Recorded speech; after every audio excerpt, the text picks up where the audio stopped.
తాకట్టులో ఉన్న బంగారానికి తక్షణ విముక్తి. ఈ రోజు మార్కెట్ రేట్ క్యాష్ మీ చేతిలో. శివ గోల్డ్ కంపెనీ, మీ నమ్మకానికి మా హామీ.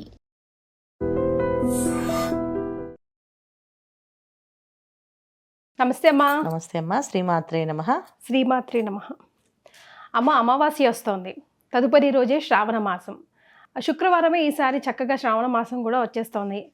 మరి అమావాస్య రోజు, శ్రావణానికి వెల్కమ్ చెప్పే రోజు, ముందు రోజు మేమంతా ఎలా సంసిద్ధంగా ఉండాలి, అసలు ఈ అమావాస్యని ముఖ్యంగా ఎలా ఉపయోగించుకోవాలి? ఇప్పుడు మనకి ప్రతి మాసానికి ఒక నక్షత్రాధిపతి మాసం కింద వస్తుంది.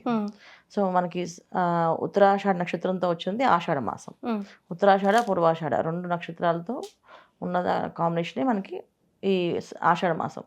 అయితే ఉత్తరాషాఢ నక్షత్రం అంటే ఏంటంటే రవి నక్షత్రం. సో ముఖ్యంగా ఎందుకు చూసుకోవాలంటే, నేను జ్యోతిష్యం మీద ఎక్కువ ఎనాలిసిస్ చేస్తున్నా కనుక పితృశాపాలు ఎవరికైనా ఉంటే, పితృదోషాలు ఉన్నా, సో జాతకంలో రవి బలం లేకపోయినా ఈ అమావాస్యని వాళ్ళు కొంచెం ఘనంగా చేసుకోవాలి. జాతకంలో రవి బలంగా లేడు అని మనకు ఎలా తెలుస్తుందమ్మా? ఎలాంటి సిగ్నల్స్ వస్తాయి? జనరల్గా బలంగా లేకపోతే వాళ్ళకి ప్రొఫెషనల్గా సెటిల్మెంట్ ఉండదు. ఓకే. చాలా మంది చూడండి, చాలా ఉద్యోగాలు మారుతూ ఉంటారు. ఈ ఉద్యోగం కాదు, ఆ ఉద్యోగం, ఈ ఉద్యోగం, ఆ ఉద్యోగం, కనీసం పట్టుమని ఒక 3 నెలలు ఏ ఉద్యోగం చేసి ఉండుండరు. అలాంటి పరిస్థితుల్లో కూడా రవి బలంగా లేనట్టే. గవర్నమెంట్ ఉద్యోగాలు రావలేదంటే రవి బలంగా లేనట్టే. సో రవి బలంగా ఉంటే గవర్నమెంట్ ఉద్యోగాలు బాగా వస్తాయి. వెంటనే ఇలా జస్ట్ ఇలా ఊరికే ఇలా సరదాగా రాస్తే కూడా వాళ్ళకు ఉద్యోగం వచ్చేస్తుంది. సో దానికి జాతకంలో రవి బలం ఉన్నట్టు. అలాగే తల్లిదండ్రుల మధ్యలో తండ్రితో ఎక్కువ విరోధం ఉన్నా, తండ్రితో ఎక్కువ వాదిస్తున్నా, అక్కడ జాతకంలో అలాంటి ఇబ్బంది ఉందని అర్థం. సో పితృదోషాలు అనేది ఏంటంటే, ఇప్పుడున్న విషయమే కాకుండా మన పితృదేవతలు ఎవరైతే ఉన్నారో వాళ్ళ అక్కడి నుంచి పరంపర వస్తుంది అనమాట. సో ఈయనకి తండ్రితో పడకపోవచ్చు, ఆయనకి ఆ తండ్రితో పడకపోవచ్చు, అలా ఉన్నది కాస్త దోషాల కింద మారుకుని వస్తాయి. ఇవన్నీ ఏంటంటే కొంచెం డెప్త్ మనం వెళితే జాతకం వాళ్ళది తీసుకొని అప్పుడు నిజంగా పితృదోషం ఉందా లేదా చూసుకోవచ్చు. అయితే ఉందా లేకపోయినా ఈ ఆషాఢ మాసంలో వచ్చే అమావాస్య మాత్రం పితృపక్షాలు అని చెప్పేసి అంటాం మనం. ఎందుకంటే ప్రతి అమావాస్య పితృపక్షాల రోజున అందరూ తర్పణం వదులుతారు. మామూలుగా బ్రాహ్మణ ఇళ్ళలో అయితే ఖచ్చితంగా అందరికీ ఆ రోజును ఆ కార్యక్రమం చేయడము, శ్రాద్ధ కార్యక్రమం చేయించడము, పితృతర్పణాలు వదలడం, నదీ స్నానం చేయడము, సో నది దగ్గర కూర్చొని అందరికీ అందరి పితృదేవతలు తలుచుకోవడము, ఇవన్నీ చేస్తారు. అట్లీస్ట్ ఇవన్నీ కాకపోయినా కనీసం గోశాలకు వెళ్ళి గోవుకి కాస్త దానా పెట్టినా సరే ఆ పితృదోషాలు ఏమైనా ఉంటే తెలిసి తెలియకుండా ఏవైనా ఉన్నా సరే పోతాయి అన్నమాట. సో అలాంటి విషయాల్లో ఎక్కువ ముఖ్యంగా ఇది.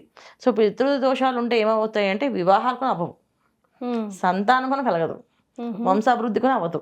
వంశం అభివృద్ధి అవ్వదు, వివాహం పిల్లలకు సంబంధించినవన్నీ ఎఫెక్ట్ పడుతుంది, లేదా లేట్ మ్యారేజెస్ ఉంటాయి. అన్నిటికంటే ముఖ్యం ఏంటంటే ఆరోగ్యంగా ఉండరు.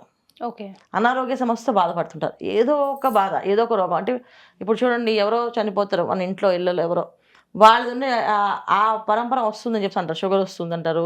తర్వాత వెన్ను పూస, ఇంతకుముందు వెన్ను ముక్క దగ్గర నొప్పి ఉంటుంది, బ్యాక్ పెయిన్స్ అని. ఇప్పుడు దాన్ని ఎన్నో రకరకాల పేర్లు పెడతారు ఇప్పుడు.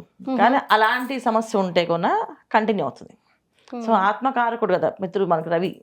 సో అందుకని ఏంటంటే ఈ ఆషాఢ మాసంలో జరిగే ప్రతి ఒక్క రోజు విశేషంగా, అందుకే ఆషాఢ మాసంలో మన గురు పౌర్ణమి వస్తుంది. సో గురువులు పూజించమని చెప్తాం.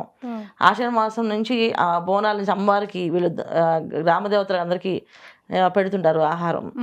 దీని నైవేద్యం ఏదైతే పెడుతున్నారో ఆ నైవేద్యాలన్నీ కూడా ఏంటంటే, ఒకవేళ తెలియని దోషాలు ఎవరైనా చేస్తుంటే మమ్మల్ని అనుగ్రహించమ్మా అని చెప్పి ఆ ఊర్లో ఉన్న దేవత అందరికి పూజిస్తాం. సో అలాంటి విశేషమైన మాసం ఇది. అందువల్ల పితృదోషాలు అసలు ఎందుకు వస్తాయి? ఇప్పుడు పితృదోషం ఉంటే పెళ్ళిళ్ళు లేట్ అంటున్నాము, పిల్లలు సంతాన అభివృద్ధి, మన వంశం అభివృద్ధి చెందదంటాం కదా, అసలు ఆ దోషాలు ఎందుకు వస్తాయి? ఖచ్చితంగా వస్తాయన్న. ఎందుకంటే అవగాహన లోపం చాలా వరకు ఇంట్లో వాళ్ళకు ఉండే ఒకటి అవగాహన లేకపోవడం, దానివల్ల కొన్ని మనం చేసుకునే కర్మలు అంటారు. అంటే మనం చేసుకునే కర్మలు కొన్ని, మనం తెచ్చుకున్న కర్మలు కొన్ని. సో మనం చేసిన కర్మలు కొన్ని, మనం తెలిసి తెలియక చేసిన పనులు. మనం తెచ్చుకున్న కర్మ అంటే ఈ జీవుడు అనేది ఈ శరీరంలో ఉంది, కానీ ఈ జీవుడు ఈ శరీరం కాకుండా ఇంతకుముందు ఏ శరీరంలో ఉన్నారో అక్కడ ఏం చేసిందో అది ఉంటుంది. కొంతమంది వంశ పారంపర్యంగా వస్తాయి కొన్ని శాపాలు ఉంటాయి. అలా పితృశాపాలు అనేది కొంతమందికి ఉన్న వంశంలో ఉంటే ఆ ఇంటికి ఒకడే వారసు ఉంటాడు. చాలా మంది చూస్తుంటాం, ఈ పిల్లలు ఉంటారు వాళ్ళకి, వాళ్ళకి ఒకడే, మళ్ళీ వీళ్ళకి ఒకడే, మళ్ళీ వీళ్ళకి ఒకడే. ఇంకొకసారి అసలు ఉన్న వాళ్ళకి పుట్టరు, వాళ్ళకి వారసులే ఉంటారు. సో వాళ్ళు దత్తత తీసుకోవడం చేస్తుంటారు. ఇవన్నీ కానండి ఇవి శాపాలు. అంటే అది ఆ వంశంలో ఉండే ఏవో ఒక శాపాల వల్ల వచ్చానమాట. ఒక్కరికి ఉండేది అంతా క్యారీ ఫార్వర్డ్ అవుతుంది. సో అలా ఉండకుండా ఉండాలంటే రెగ్యులర్ గా ఇలాంటి కార్యక్రమాలు చేసుకోవాలి ఖచ్చితంగా. అమావాస్య ప్రతి అమావాస్య చేయాలి. సో ఈ అమావాస్య ఏంటంటే మనకి ఆషాఢ అమావాస్య అనేది చాలా విశేషం, అందువల్ల చేసుకోవాలి. ఏం చేసుకోవచ్చు అంటే ఎవరికి ఎంత అంటే లోభత్వం చూపించకుండా చేసుకోవాలి. ఇప్పుడు ఏంటంటే అమావాస్య చేసి చేయమన్నారు కదా అని చెప్పి మన ఎంత డబ్బు ఉన్నా మనం ఇంతే ఇద్దామని అనుకోవడం తప్పు. సో మనకి శక్తితో కలిగింది, మన తాహత కలిగింది చేయాలి. అన్నదానం చేయడం, గోసేవ చేయడం, తర్వాత బ్రాహ్మణులకి మనకి మామూలుగా పూర్వం అయితే ఇలా ఇచ్చేవాళ్ళం స్వయం పాకాలు. సో అలా బ్రాహ్మణులకి స్వయం పాకాలు అలా ఇవ్వాలి. సో ఇలా ఇవ్వడం వల్ల చాలా విశేషం. సో అమావాస్య రోజున వాళ్ళ తండ్రి పేరు తల్లి పేరు చెప్పడం, లేదా తాతగారి పేరు ముత్తాత పేరు తెలిసి వాళ్ళ అమ్మ నాన్నతో చేయించడము, ఇలా కార్యక్రమాలు చేయడం వల్ల ఇంట్లో ఇలాంటి వివాహాలు అవ్వకపోయినా, ఏదైనా వివాహాలు అవ్వకుండా ఆలస్యం నడుస్తున్నా, సంతానం లేకపోయినా అవి కలిగే అవకాశాలు ఉంటాయి.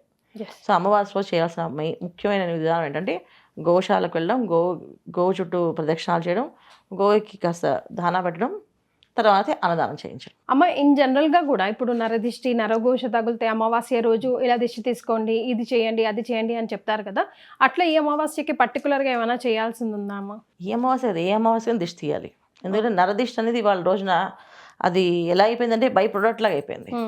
ఒకప్పుడు ఏదో పెళ్లి చేస్తే అబ్బా ఇంత వైభవంగా పెళ్లి చేశారండి వీళ్ళు అని చెప్పుకునేవాళ్ళు. ఏదైనా అన్నదానం చేస్తే అబ్బా ఇంత బాగా అన్నదానం చేశారని చెప్పుకునేవాళ్ళు. ఇవాళ అలా కాదు. మనం ఒక మంచి చీర కట్టుకున్నా, మనం అందంగా తయారైనా, ఒక కారు కొనుక్కున్నా, ఏదో కాస్త నవ్వుకుంటూ మాట్లాడుతున్నా ఏంటి వాళ్ళు ఇంట్లో నవ్వులు వినిపిస్తున్నాయి అని అనుకుంటారు.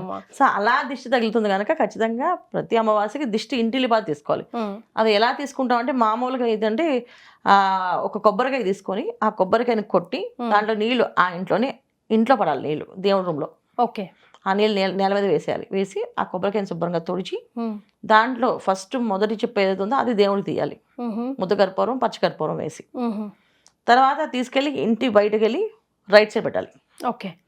తర్వాత మిగిలిన చెప్పు ఉంది కదా పీచున్న చిప్ప, ఆ పీచున్న తీసుకొని మళ్ళీ పచ్చకర్పూరం ముద్దకర్పూరం వేసి మళ్ళీ ఇంట్లో అందరినీ కూర్చోబెట్టి అందరికీ దిష్టి తీయాలి. Clock wise anti clock wise తీసి వీళ్ళు తీసుకొని లెఫ్ట్ సైడ్ పెట్టాలి, ఇంటి ముందు పెట్టి తలుపేసేయాలి. మళ్ళీ బయటకు వెళ్ళకూడదు ఆ రోజు. సో 9 తీసినా పర్లేదు, 7 తీసుకున్నా పర్లేదు, అది రాత్రి పూట. మళ్ళీ ఇంట్లో నుంచి ఎవరు బయటకు రాత్రికి బయట తలుపు తీయకూడదు. ఇక తలుపు వేసేసి మూసపెట్టి మొద్దను తీసి మనమే క్లీన్ చేయొచ్చు. దానికి ఎవరు తీయాలి వీళ్ళు తీయాలని లేదు. ఈ విధంగా చేయడం వల్ల నరదిష్టి అని ఉంటే పోతుంది. జనఘోష ఉన్నా నరదిష్టి ఉన్నా చక్కగా పోతుంది, దాంట్లో ఇబ్బంది లేదు. సో ప్రతి అమావాస్యకి మనం ఇదొక రైచువల్ గా పెట్టుకుంటే అట్లీస్ట్ మన నెగిటివిటీ మన దగ్గర నుండి పోతుంది. అదొక రైచువల్ చేసిన ఫీలింగ్ వస్తుంది కదమ్మా. ధన్యవాదాలు. శ్రీమాత్రే నమః.